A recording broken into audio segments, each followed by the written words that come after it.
Axis bank में खाता खोलना चाहते हैं या फिर खाता खोल के रखे हैं, एक्सिस बैंक खाता में पैसा जमा करके रखना चाहते हैं या फिर रखे हैं,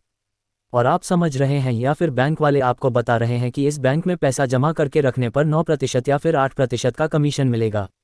लेकिन आपको यह नहीं बताया जाता है कि किस तरह से पैसा जमा करना चाहिए या फिर किस हिसाब से पैसे को बैंक खाता में जमा करके रखना चाहिए।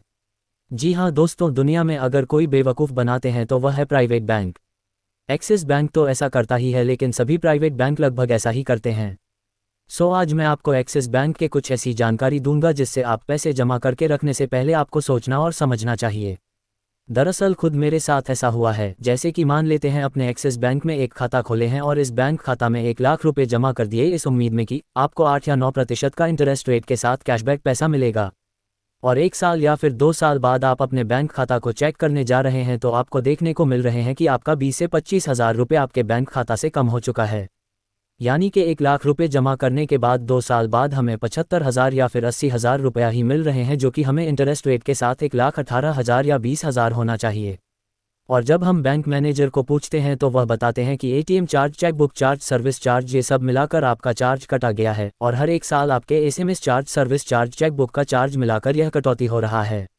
और जब आप पूछेंगे कि हमारे इंटरेस्ट रेट के साथ जो पैसा मिलने वाला था वह कहाँ गया, तो वह बैंक कर्मचारी हमें बताते हैं कि अपने बैंक खाता में कोई भी लेन देन नहीं किए हैं, यानी कोई भी ट्रांजैक्शन नहीं किए हैं, इसीलिए आपके बैंक खाता को डोरमेंट यानी होल्ड कर दिया गया है, और इसीलिए आपके बैंक खाता में कोई भी इंटरेस्ट रेट या पैसा नहीं जुड़ा है।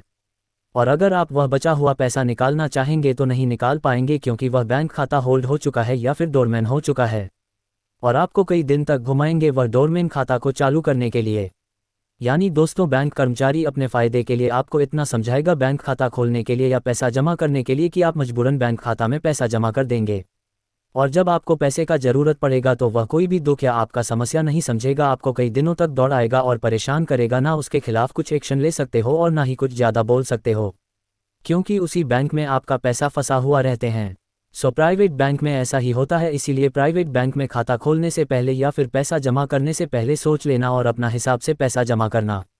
प्राइवेट बैंक से कभी भी कोई उम्मीद मत लगाना, क्योंकि वह एक ऐसा व्यापारी है जो आपको बर्बाद कर देगा और वह खुद आपको लूट लेगा।